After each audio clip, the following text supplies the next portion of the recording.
अस्सलाम वालेकुम नाज़रीन, मैं हूँ आपकी मेज़बान मोना खान आपके शो रियल पाकिस्तानी के साथ।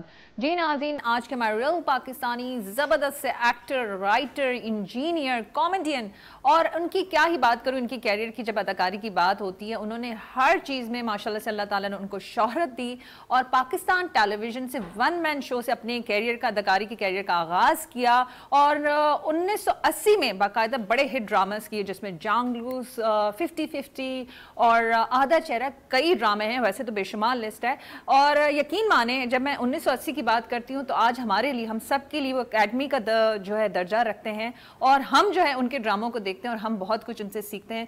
तो आज के हमारे real Pakistani one and only Ayaz Khan साहब हमारे साथ मौजूद होंगे। अस्सलाम वालेकुम अयाज साहब, कैसे हैं आप? वालेकुम सलाम, कैसी हैं आप? ठीक ठाक हैं? मैं बिल्कुल ठीक ठाक। भाई ये बताएं, हमारे प्रोड्यूसर साहब बहुत परेशान थे, आपको फोन पे फोन आपका बन जा रहा था और फिर हमें इत्तला मिली कि आप जी गवर्नर हाउस में थे और वहाँ पे काफ़ी जो आप माशाल्लाह से आपको अवार्ड भी मिले। तो वो सिलसिला क्या था और उसके सिलसिले को रखते हुए मैं आपको मुबारकबाद भी दे दूँ। चंद बड़े बड़े लोगों को बुलाया था, उनमें मैं एक छोटा सा मैं भी था और उनको एक एक्सेलेंस अवार्ड कह लें, एप्रिसिएशन अवार्ड वो था, वो वहाँ पे किया गया था। वो इंडस्ट्रियल ऑर्गेनाइजेशन है, उन्होंने किया था गवर्नर हाउस में, तो गवर्नर साहब से वो दिलवाए थे अवार्ड। तो बाकी ये इस तरह के मेरा ख्याल है कि यंगस्टर्स के लिए तो आईटी के मैंने देखा गवर्नर साहब ने काफ़ी प्रोग्राम किए हैं, लेकिन इसकी नौयत ज़रा ये थी, सभी थे, डिफरेंट लोग थे, बस इतना था और कुछ नहीं। अवार्ड मिला, अवार्ड तो मिलते रहते हैं और अच्छा ये लगता है कि जब पीछे जो है ना पाकिस्तान का झंडा दिख रहा हो ना, तो मुझे उस वजह से मैंने बल्कि यूं करके ऐसे पकड़ा हुआ था। तो बस ये वजह है। वो इतने साल हो गए मुझे, तकरीबन 45 से ज़्यादा हो गए ईयर्स इस शोबिस में, जिसमें यही सब करता रहा हूँ मैं, कॉमेडी भी, एक्टिंग भी, कंपेयरिंग भी, वगैरह वगैरह, लिखना भी, कैसेट्स भी, ऑप्टिशन भी। यहाँ पे हमने ये भी देखा है कि माशाल्लाह जो काम है, ऐसे हस्बैंड्स ने आपसे राब्ता ज़रूर किया है कि जो कहते थे कोई कांटेक्ट लेंस रेड में मिल जाए ताकि बीवी लेंस लगा के वो बीवियां जो है वो देखती आंखें देके भाग जाए, लेकिन वो काम तो आप कहीं ना कहीं इस वारदात में मुलव्विस जरूर है। ये आप सही कह रही हैं। फजीला काजी ने बल्कि किसी प्रोग्राम में मुझे यही बात पूछी थी कि अयाज भाई मुझे ये बताएं वो कोई रेड वाले लेंस है। मैंने कहा कि रेड वाले लेंस क्यों?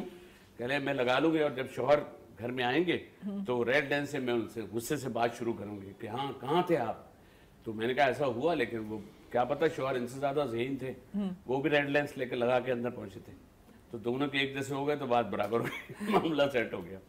नहीं तो इसलिए मेरे ख्याल से दूसरी की तरफ आपका ध्यान ही नहीं गया। ये रेड लेंस बड़े खतरनाक बात है। हाँ मतलब वही एक ही ठीक है। अच्छा अयाज साहब, अभी जो मैं सवाल करने जा रही हूँ ये मेरे दिल के इसलिए करीब हो गया क्योंकि मैं जैसे ही मैं आपके घर आई हूँ ना, तो मैं ये सवाल करी थी अपने प्रोड्यूसर साहब से। मैंने कहा माशाल्लाह से इतने जबरदस्त सिविल इंजीनियर थे आप, और जैसे ही मैं बात कर रही थी एकदम से मेरा सर एक जगह पे जाके लगा। मैं ये कहना चाह रही थी कि इतना जबरदस्त आपका कैरियर था तो एक्टिंग की तरफ क्यों है? तो मुझे ये लगता है कि ये सवाल शायद जो है पसंद नहीं आया जहां से मैं जा रही थी। अच्छा, ये हमारे इसमें क्वालिटी, हमने इस घर में एक जगह ऐसी रखी है समझ कोई गलत सोच रहा हो तो उसको वहां से झटका लगे। नहीं, वो इंजीनियरिंग मेरी अलग फील्ड थी, ये मेरा शौक शुरू से था, मैं उससे जुड़ा रहा। लेकिन मेरे वालिद हमेशा कहते थे कि भाई पढ़ाई पहले कर लो फिर ये शौक अपना पूरा कर लेना। तो मैंने उसको लेके चला और अल्हम्दुलिल्लाह मेरी एजुकेशन भी जो रही वो भी बिल्कुल ठीक रही और अच्छा खासा मैंने वो पढ़ के मैंने बिल्डिंग कंट्रोल अथॉरिटी में मैंने तकरीबन 32 ईयर्स मैंने किए। उसमें काम भी बड़ा मुश्किल था, लोगों की बिल्डिंग तोड़ना, अप्रूवल करना, complaints, court cases, sort of ये सारा मुझे करना पड़ता था। फिर ऑप्टिकल का अचानक एक चैलेंज हुआ तो मैंने अपना एक इमेज नया कायम किया और मेरे बाद बहुत से लोगों ने ये अपना खोला। जुनेद जमशेद ने खोला, इजाज असलम ने खोला, फिर मोइन भाई अपने शोज में कह रहे होते थे कि भाई अयाज तुमने अपना बुढ़ापे का सही बंदोबस्त किया। तो उसके बाद आप देखें कितने लोगों ने अपना। लेकिन अयाज भाई मैं बोलूं क्योंकि क्योंकि आप पे तो बुढ़ापा उस तरह से आया नहीं, जैसे आपको हमेशा देखते थे वैसे ही है। ये इसकी क्या वजह? इसकी वजह कोई भी नहीं है। आदमी सिर्फ खुश रहना चाहिए, कोई भी हालात हो खुश रहे, भले घर के हालात भी खराब हो तब भी तुम भी इतना जो मुस्कुरा रहे हो, क्या काम है जिसको छुपा रहे हो। भले ये गाना आप अपने ऊपर तारी कर लें, लेकिन मैं समझता हूँ मैं अपनी लाइफ में इतना खुश हूँ कि मैं अपने बच्चों की भी खुशियाँ मैंने देखी, मैंने अपना जो बिजनेस है वो भी अल्हम्दुलिल्लाह। मैं कहता हूँ कि इंसान अगर एक्टिव रहे और काम करता रहे तो वो कभी ना बीमार पड़ेगा ना अपने आप को ये महसूस करेगा। अदर क्योंकि मेरा बड़ा बेटा माशाल्लाह 42 ईयर्स का है, जो कि ऑस्ट्रेलिया में, मेरे 2 बच्चे बाहर हैं।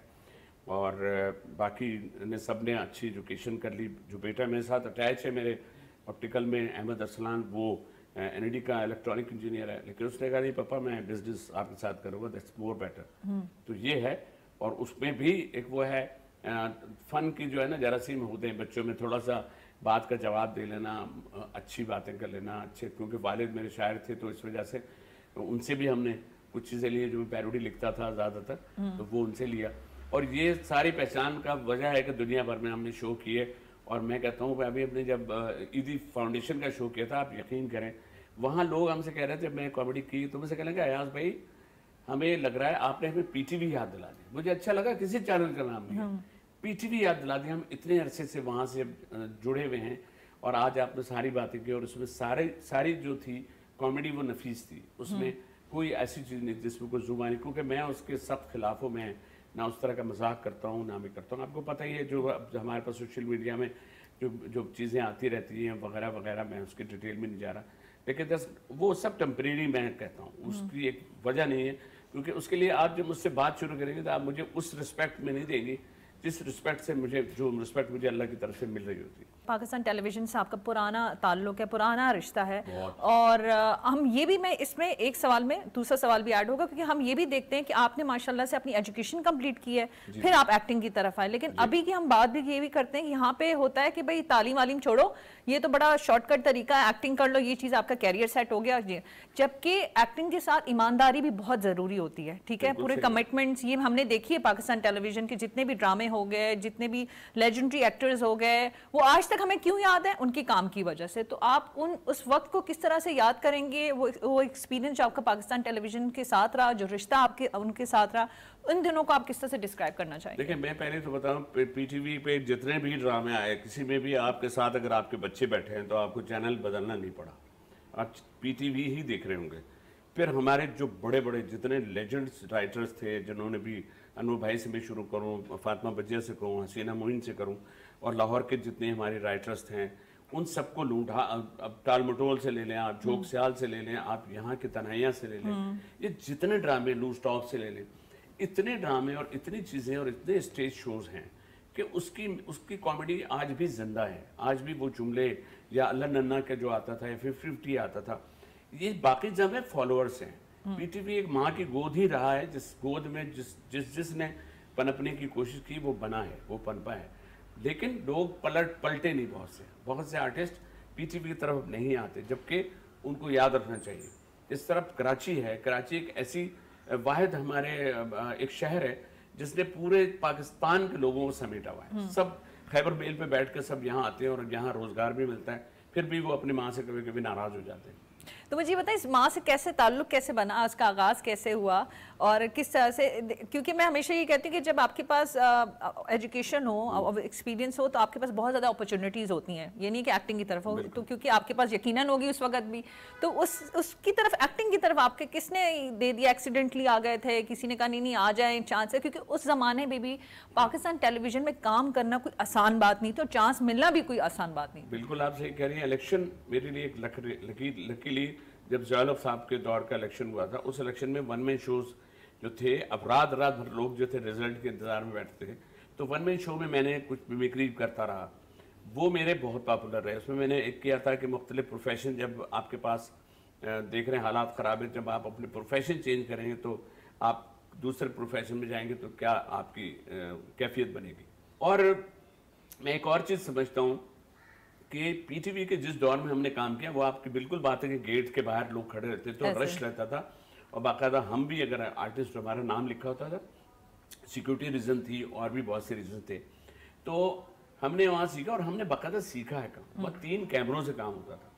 अगर आपका स्क्रिप्ट ज़रा मिस हुआ है तो वो सिस्टम उस वक्त था कि सारा फिर से दोबारा बोला जाता। आज तो सिंगल कैमरे से लिया, अगर गलत हो गया आपने सारा कर लिया, बाद में आपने फिर उसको सेट करके आपकी क्लोजअप ले लिए या मास्टर शॉट बना लिया, फिर उसको यहाँ से ले लिया, दूसरे से इंसर्ट ले लिया और मुकम्मल कर लिया। तो वहाँ बाकायदा सीखा है हमने। रिहर्सल अलग होती थी, स्क्रिप्टिंग अलग होती थी, फिर राइटर अलग उस पर हो रहे होते थे। तो ये सारी चीज़ें जो थी बहुत ही इंपॉर्टेंट थी, जिसको वक्त के साथ साथ सीखा है बाकायदा। अच्छा, वो अकेडमी है पाकिस्तान टेलीविजन, एक दर्सगाह है, मुझे बताया किससे सबसे ज़्यादा डांटें खाई हैं आपने उस ज़माने में? देखिए डांटे, मेरा ख्याल है डांटे खाने की वजह हमारी एक्टिंग नहीं होती थी, हमारे देर से आना वजह होता था। और उसमें हमारे अमीर इमाम साहब थे, वो कभी कभी ज़रूर, और हमारे कासिम जलाली साहब थे। तो इन जिनके भी हम लोगों ने किए, या हम फंसते थे, हम उससे स्क्रिप्ट से निकल जाते थे। लेकिन अतरशा खान के ड्रामा में था कि उसमें हमें तो चांस ही नहीं, वो कहते जरा सी लाइन गलत हुई तो रोक देते थे। बाकी ये था कि हम करते थे, गए आगे तक, लेकिन क्यों छोड़ते थे दोबारा। ये हमने मोइन भाई से भी सीखा कि वो क्यों पे वापस लाते थे ताकि आप अपना जुमला बोल सके। तो मैं ये कहता हूँ एक्टिंग वाहिद चीज़ है जो आप ये कहें कि आप एक्सपर्ट हो जाएंगे, तो ऐसा नहीं है। तलत भाई ने कभी बहुत पहले ही मुझे एक बात पे कहा था, यार उसमें तो मैं बता रहा हूँ, एक बात मेरी याद रखना कि हम कितना भी एक्ट कर लें लेकिन हमें लगता है कि हमने कुछ नहीं किया। ये उनके अल्फाज थे। तो मैं उनको, और फिर वो जेस्चर, पता है एक्टिंग में सबसे मुश्किल काम होता है आप बगैर डायलॉग के आपको एक्ट करना है, क्योंकि आप बोल रही हैं और मैं रिएक्ट कर रहा हूँ। अगर मेरे रिएक्शंस जिंदा हैं तो आपके बजाय कैमरा मुझ पर शिफ्ट कर जा रहा है। तो ये बहुत सी चीज़ें जो है ना लोगों की समझ में नहीं आई। लेकिन मैंने ऐसे लोगों के साथ, ज़ाहिर हमने जब तालीम बालगुना किया तो उसका जो कैरेक्टर थे उनकी तकाल हो गया था, तो वो पठान वाला रोल वो मुझको मिला। फिर जब उन्हें कमर्शियल टाइम किया, या इसमें डिफरेंट कैरेक्टर से, एक हॉकी वाला मेरा बड़ा मशहूर हुआ। फिर इस तरह से वो मुख्तलिफ कैरेक्टर अनवर भाई लेते थे, ये अयाज करेगा, ये अयाज से बेहतर कोई नहीं करेगा। तो हमें सर्टिफिकेशन जो वहाँ की मिली हुई है, इसका पता आज के सारे डायरेक्टर्स को है। उन्हें पता है अयाज जो हैं वो काम कर रहे हैं या है नहीं कर रहे। अभी मुझे एक ड्रामे के लिए बोला कि इस्लामाबाद और 13 दिन, तो मैंने कहा मैं तो ट्रैवलिंग पे हूँ, जा रहा हूँ, तो मैं नहीं कर पाऊँगा इतना बड़ा काम। तो वो मैंने उनसे माजरत कर ली। लेकिन ये है कि कोई ये नहीं कहता, नाम से हमें जानते। पीटीवी ने हमें एक सबसे बड़ी पहचान ये कराई कि बाकी लोग कैरेक्टर, यार इनका ड्रामा कौन सा, क्या नाम ऐसे, और उनको एक्टर के नाम नहीं पता होते, एक्टर का नाम नहीं पता कि कौन से वो वहाँ ड्रामा देखा था, नाम नहीं उनको याद होता है। क्या नाम है आपका, वो अब उसको ये इतना मुश्किल होता बोलना कि आप उसको कहें जी मुझे अब्दुल रशीद कहते हैं। अच्छा आपका तो बड़ा ड्रामा देखा, हमने ड्रामा कौन सा वो भी बता दें आप, ये होता है। तो इन चीज़ों में हम रिकग्नाइज विद अपने face and the name and the characters. तो मुझे ये बताएं, क्योंकि हम जब कॉमेडी की बात करते हैं, मतलब अब कॉमेडी को आई डोंट नो, शायद हमारे देखने वालों का मयार कुछ इस तरह से, स्टैंडर्ड कुछ ऐसे हो गया, वो अगर चीप कॉमेडी भी होगी वो नाजरीन की बात बोलें या देखने वालों की, वो एक्सेप्ट कर लेते हैं कुछ ऐसी। लेकिन हम जब आपके ज़माने की, इसलिए जब पाकिस्तान टेलीविजन की मैं बात करूंगी, उस ज़माने में डिसेंट कॉमेडी होती थी और हमेशा याद रहती थी, और आप यकीन माने उस कॉमेडी में हम लर्न भी करते थे, कोई लेसन होता था। तो आप मुझे बताएं अभी की, और आप पुराने एक्सपीरियंस को रखते हुए अभी भी आप काम कर रहे हैं, तो किस तरह से देखते हैं और आप क्या समझते हैं कि इसमें कैसे बेहतरी हो सकती है, क्योंकि अभी भी आप जैसे लोग मौजूद हैं। देखिए दो वजूहत है। एक फिजिकल एक्टिंग जो होती है ना, आप पूरे बॉडी का जोर लगा के कोई जुमले से लोगों को हंसाएं, ये तो हमारे एक लेजेंड थे रंगीला साहब करते थे कि वो उछल के आते थे तो लोग हंस के गिर जाते थे सीटों से। लेकिन लहरी साहब, वही आप लहरी साहब को लें, उनके जुमले होते थे, वो छोटे छोटे जुमले जिस तरह बोल रहे होते थे। तो एक्टिंग की, खा वो कॉमेडी हो, खा वो सीरियस हो, खा वो जचर, आप सोचिए टीवी का मतलब है क्लोजअप, और जिसमें आपकी आंख तक का एक एक्सप्रेशन तक आ रहा है। आपने कुछ नहीं किया, सिर्फ आपने एक लुक दिया, आपने आंखें छोटी, मतलब इतना काम है जिसको कहा जाता है एक्टिंग। तो वो अगर हम उसको सामने रखते हैं तो हमने ये देखा है कि जो उस दौर में और आज के दौर में एक फ़र्क है। अब बहुत आसान हो गया, सारे रिएक्शंस ले लेते हैं, हंस के दिखाओ, अब वो कह रहे हैं हंसे, हाँ, सीरियस हो जाओ, उस तरफ मुंह करो, इस तरफ देखो, आसमान देखो, ज़मीन देखो, कूद जाओ, मतलब जो भी व्हाटएवर दीजिए, उसके बाद टाइटल चले। तो मैं ये कहना चाह रहा हूँ कि आप ये देखिए कि हमारा ना बड़ा, अब ये लेकिन आर्टिफिशियल है, लेकिन एडिटिंग इतनी आगे चली गई है कि एडिट होके वो एहसान निकलता है। और जो अब टेक्नोलॉजी इतना आगे आ गई है कि आपको क्रोमा और ये सारी चीजों ने कहाँ से कहाँ पहुंचा दिया, आपको आसमान पे बिठा देते। तो आप कॉमेडी में किसको फॉलो करते थे जब आप काम करते थे? मैं मोइन भाई को करता था, क्योंकि मोइन भाई मुझे बहुत अप्रिशिएट यूँ करते थे कि वो मुझे कहते थे यार तुम हर वक्त कोई ना कोई क्रिएट करते हो। जब वन मैन शो होता था, कॉमेडी कर रहा हूँ, तो मेरी नई नई चीजें मैं करता था। तो कहते हैं तुमने मशीन लगाई हुई, कोई तुम हर वक्त कोई ना कोई पैरोडी या कोई एक्ट करते रहते हो, कोई बनाते रहते हो। याज भाई, एक्चुअली हम बात करें कि यहाँ पे तो अब लोग ड्रामे भी करते हैं, उनके एक्टर का नाम याद नहीं रहता। माशाल्लाह से आपकी पॉपुलैरिटी इतनी ज्यादा है कि चोर भी अगर आपके पास आए, डाकू भी आ जाए, हाँ। तो वो भी देखते हैं कि नहीं, अच्छा आप तो एक्टर हैं, आप तो, हमने तो आपके ड्रामे देखे। वो भी नहीं, मेरे साथ हुआ गुलिस्तान जौहर में, हमारी एक जगह शूट थी, तो मैंने कहा यार अभी देर है, मैंने गाड़ी ली और गाड़ी लेके और सर्विस रोड पे रुका हुआ था, 9 साढ़े 9 बजे थे रात के। मेरे साथ दोस्त को मैंने साथ लिया, तो मैंने यहाँ से शीशा नीचे किया तो वेटर आया, वेटर को मैंने कहा सर पानी की बोतल ला दो। वो बोतल के लेके आके खड़ा है, इधर से लड़का आया, उसने पिस्टल निकाली, मुझसे कहा जल्दी से purse mobile, uncle uncle purse. अच्छा अंकल भी कह रहे हैं? 16-17 साल का बच्चा, पर्स मोबाइल। मैंने कहा यार मैं तो आर्टिस्ट हूँ यार, शूटिंग के लिए आए थे।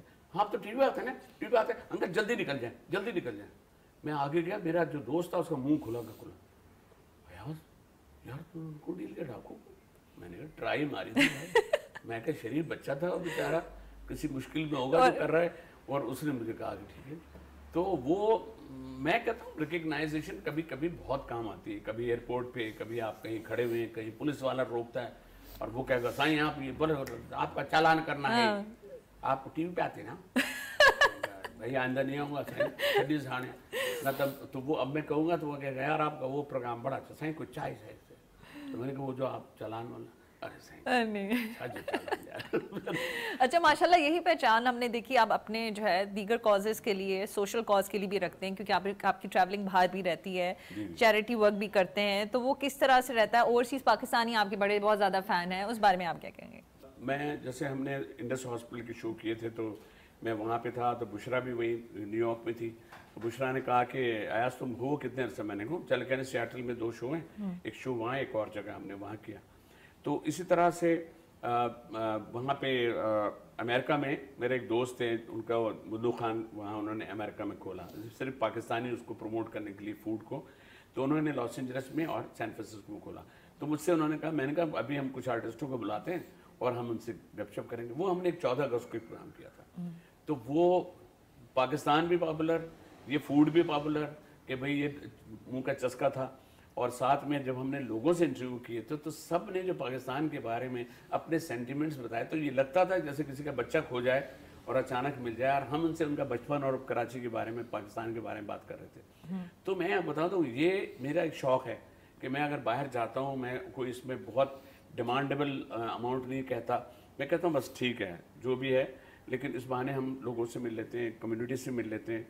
तो ये मेरा एक, इस वजह से मैं अपने बाहर के शो या चैरिटी शो में कोई ज़्यादा गड़बड़ नहीं करता, लेकिन कह देता हूँ, मैं कहा यार इतने ही पैसे होंगे, कोई मसला नहीं है, ज़्यादा पैसे की ज़रूरत नहीं है, लेकिन आप एक कॉज आपका अच्छा है तो वो मैं ऐसे करते रहता हूँ। अच्छा जाज भाई, जिस तरह से बात हो रही है, आपकी एक्टिंग ने बहुत अच्छा सॉफ्ट इमेज रहा है, चाहे वो डाकू हो या कहीं और हो, क्योंकि आपने सरकारी जॉब भी की है। तो उस चीज़ को रखते हुए वहाँ पे, क्योंकि काम ऐसा था, बड़ा मुश्किल काम था, क्योंकि ऑब्वियसली बात है जहाँ माफिया होगा, जहाँ इंक्रोचमेंट होगी, वहाँ आप अपने एक्शन में आएंगे, तो वहाँ कुछ इस सिलसिले को रखते हुए आपको कुछ मिला? कुछ बहुत मजा आया। लियारी में था, लियारी की पोस्टिंग मेरी बहुत हुई। लियारी में जब मैं होता था तो वो जब हम बिल्डिंग तोड़े एक दफ़ा 4-5 लोगों ने घेर लिया मुझे, और उनमें से गाड़े भाईजान तुम लोग तो टीवी पे आता है, इधर क्या कर रहा है? मैंने कहा भाई वो मैं तो नौकरी है, और उधर रात को टीवी पे आता है, दिन में इधर आता है। मैं कहा भाई मैंने कहा इसका नक्शा नहीं है। अच्छा वो सीरियसली वो समझ रहे एक्टिंग ही कर रहे हैं? हाँ पहले वो फिर सीरियस। मैंने कहा भाईजान, मैंने कहा मैं डिपार्टमेंट के आपको एक अच्छा मैं समझाता हूँ, मैं उनको ये बताता हूँ डिपार्टमेंट बने हैं ना किसी चीज़ के लिए, तो उनको किसी ने मिसकॉन्सेप्ट था उनका कि हम ऐसे बना लेंगे। मैंने कहा इसका नक्शा जमा करते, इसका कागजात जमा करें, मेरे पास आए, मैं आपका काम करता। हमारे यहाँ देखिए होता क्या है कि मिसकॉन्सेप्ट, डिपार्टमेंट मिसकॉन्सेप्ट बनाने के जो हम ही जैसे लोग होते हैं, या फिर वो ब्रोकर्स होते हैं, या जो दूसरे जो अगेंस्ट होते हैं कि इलीगल कंस्ट्रक्शन करवा रहे थे, उसके अंदर बहुत दफ़ा ऐसा हुआ है कि लोगों ने बड़ा कोऑपरेट किया। हमने कहा देखिए थोड़ा सा तोड़ लें, कोर्ट का ऑर्डर है, इसको जरा हमें फॉलो करने दें, then you come to be, then हम आपको इसका रास्ता बताएंगे। हर डिपार्टमेंट के बनने, शनाख्तीकरण में जाते हैं तो शनाख्तीकरण बनता है ना, आप गलत तरीकों में जब जाएंगे तो आप इलीगलिटीज होती हैं। तो बहुत कोऑपरेट किया। आप तो टीवी पे आते हैं, कई जगह हुआ, छत पे हम खड़े में, तो वो तो उमर शरीफ में भी अपने शो में बोला था, कहना है जब तुम छत पे किसी की बिल्डिंग तोड़ते हो तो गैलरियों से चिल्ला के सकते थे अल्लाह करे सत्यानाश हो जाए, तो हमारी बिल्ली के तोड़ वो लेकिन अल्हम्दुलिल्लाह कहीं ऐसा वो नहीं हुआ। वो बड़ी जिम्मेदारी से 32 साल मैंने निकाले, और अल्हम्दुलिल्लाह अब 6 साल हो गए मैं रिटायर हूँ, लेकिन मैं मसरूफ़ हूँ। अपने आप को मसरूफ़ आप जब तक रखते हैं आप जिंदा ही रहते हैं, और दूसरी चीज़ों से भी बचें। तभी तो आप हमेशा इसी तरह से जो है ज़बरदस्त से दिखते हैं। तो मैं चाहूँगी कि अयाज भाई, क्योंकि हमारे जो देखने वाले हैं, जो अभी भी ऐसे बच्चे हैं, बच्चियाँ हैं जो इस एक्टिंग की तरफ आ रही हैं, स्पेशली जो कॉमेडी की तरफ आना चाह रहे हैं, आप उनके लिए क्या मैसेज देना चाहेंगे? देखें, जो बच्चे देख रहे हैं हमें, उनको मैं कहूँगा कि कॉमेडी को अपने जहन में ज़रूर रखें, क्योंकि आपका मिजाज जो है, आपका ये तबीयत जो होती है, इससे हर आदमी, आप अपनी फैमिली में सबसे पहले पॉपुलर होते हैं। फैमिली में लोग कह रहे हैं अरे भाई उनको बुला रहे हैं, वो बड़े मज़े की बातें करते हैं। और बातें क्या होती है, हम सबके इंटरव्यू कराते हैं अपनी फैमिली में, कोई चचा की कॉपी कर रहा है, कोई नानी की कर रहा है, कोई अब्बा की कर रहा है, ये एक स्टार्ट होता है। तो कैमरा फेसिंग, अगर कैमरे पे आप लेट आ रहे हैं तो आपके पास सोशल मीडिया, आपके पास ये पड़ा, आपने इसी में देख के बोला अब्बू आप क्या कर रहे थे? बेटा मैं इधर काम कर रहा था। तो अब्बू एक बात सुनिए, मतलब आप एक्टिंग करें जरूर, कैसे भी करेंगे आपको अप्रिसिएशन इसलिए मिलेगा कि आप में कॉन्फिडेंस आएगा। जब आप कॉन्फिडेंट हो बना, आप देखें जो शख्स पहली बार माइक पकड़ता है वो कहता खावती नजरात आपके सामने फिर दूसरे हाथ पे। वैसे आपके साथ हुआ है कभी, ये बता दो, पहली दफा? मेरे साथ नहीं हुआ, मेरे साथ इस करंट जरूर लगा मुझे एक दफा। तो करंट कितना नहीं, पहली दफा तो पहली दफा होता, मोहब्बत ही पहली दफा ही होती है, तो फिर बड़ी खतरनाक होती है, इसलिए फिर आदमी को आदत पड़ जाती है। बिल्कुल ऐसा ही सही। तो वो बस वो, तो मेरा उनको सबको यही मैसेज है कि अपना कॉन्फिडेंस बढ़ाने, क्योंकि आज का दौर एंटरप्रेन्योर का दौर इस जो है, इस दौर में आपको अपनी बात खुद भी करनी है और उसकी प्रिपरेशन करके आप बात करें। ज़रूरी नहीं कि अदालत में ही आप बोलें, आप माइक पे बोलें, आप लोगों के बीच में बोलें, आप हर टॉपिक पे अपनी नॉलेज को बढ़ाएं। आप क्रिकेट पे बात करें, आप जो भी हमारे देखें ना, हज़ारों टॉपिक हैं, किसी को कोई टॉपिक दे दिया बेटा इसमें 5 मिनट बोलो, आप बोलें, ये सबसे बड़ा कॉन्फिडेंस होता है। आप में बोलने की सलाहियत जो है वो इंटरव्यू के लिए जाएं तो आप अच्छा बोलेंगे। आप जब चल रहे हैं तो आपका चलने में एक फ़र्क आ जाएगा, आपके बैठने उठने में एक वक़ार आ जाएगा, आपकी एजुकेशन से, आपकी जिस माशरे में बैठ रहे हैं, जिन दोस्तों के साथ आप बैठ रहे हैं, तो ये बहुत, हम हर लम्हे में हर चीज़ सीखते हैं। बच्चे हमारे बहुत फास्ट हैं, ये अगर चाहें तो अच्छाई की तरफ जल्दी जा सकते हैं, ये चाहें तो बुराई की तरफ जल्दी आ सकते हैं। तो ये इस बात का खुद ही बच्चों को खुद ख्याल रखना चाहिए। इसके लिए इस परवरिश में ज़ाहिर है माँ बाप का बहुत बड़ा पार्ट होता है, उनको देखना चाहिए, मॉनिटर करने चाहिए अपने बच्चों को कि कहाँ जा रहा है। मोबाइल क्योंकि अब ऐसा हो गया कि इस मोबाइल से पहले अगर मैं कहता हूँ बर्गर, तो उसमें देखते हैं बर्गर के इश्तहार आने शुरू हो जाते हैं। अजीब क्या हो गया भाई, वो आर्टिफिशियल इंटेलिजेंस हो गया, मैं यूँ करके छोड़ दिया बर्गर, अभी मैंने बात ही की है 4 एडवर्टीजमेंट आ गई। तो इसका मतलब ये तो हर वक्त सुनना, 24 घंटे सुन रहा है हमको। बिल्कुल ऐसा ही है, बिल्कुल ऐसा। इसलिए मैंने करीब नहीं रखा। नहीं, थैंक यू अयाज भाई, आपसे बात करते हुए तो बिल्कुल अंदाज़ा ही नहीं हो सका कि वक्त जो है वो इस तरह से जो है वो आगाज़ की, मतलब आगाज़ से अख्ताम की तरफ चला जाएगा। और आपके वक्त के लिए और बहुत शुक्रिया। और आप यकीन माने इंटरव्यू में बहुत ज़्यादा ही हंसते रहे, हमारी टीम भी हंसती रही है और इसी तरह से दुआ है कि आप इसी तरह सबको मुस्कुराते रहें। थैंक यू, बहुत शुक्रिया। बहुत शुक्रिया आपका भी, पीटीवी का बहुत शुक्रिया। पीटीवी ने मुझे ये मौका दिया कि मैं उनके उन प्रोग्रामों की तरतीब में शामिल हूँ जो कहा जाता है कि पाकिस्तान की पहचान है। Thank you very much. नहीं, बहुत शुक्रिया जी। नाज़रीन, ये थे हमारे रियल पाकिस्तानी, आपने इनकी गुफ्तगू सुनी और यकीन जाने मेरे, क्योंकि मैं बात तो इनसे करी थी लेकिन बार बार मेरे जहन में शेर खान आ रहे थे, मैं क्या करूं। लेकिन क्योंकि यही खूबसूरती है हमारे ज़बरदस्त इन्हीं एक्टर्स की कि ये अपने कैरेक्टर में इस तरह से जान डाल देते हैं कि हमारे जहन में वही चीज़ रह जाती है। और यकीन माने ये इनकी सिंसियरिटी, ईमानदारी है, क्योंकि वो अपने काम से, अपनी चीज़ों में लेके इतने उनकी कमिटमेंट रहती थी कि वो हमेशा जो काम है हमेशा ही रहता है। इसी बात के साथ कि जो काम हमारे बड़ों ने किया है हम प्लीज़ उनसे ज़रूर सीखें, और सीखना एक अच्छा अमल है और ये रिसर्च करना भी एक अच्छा अमल है। और हमें चाहिए कि हम अपने बड़ों की इज़्ज़त के साथ साथ इनके जो काम है उनसे सीखने के साथ साथ अपनी फील्ड में रहते हुए वो काम भी कर सकें, क्योंकि हम काम करेंगे ये मुल्क तरक्की करेगा, ये मुल्क तरक्की करेगा तो हमारी पहचान, हमारा मुल्क बहुत आगे जाएगा। अपना बहुत ख्याल रखें। मुझे मोना खान को इजाज़त दीजिएगा। पाकिस्तान जिंदाबाद।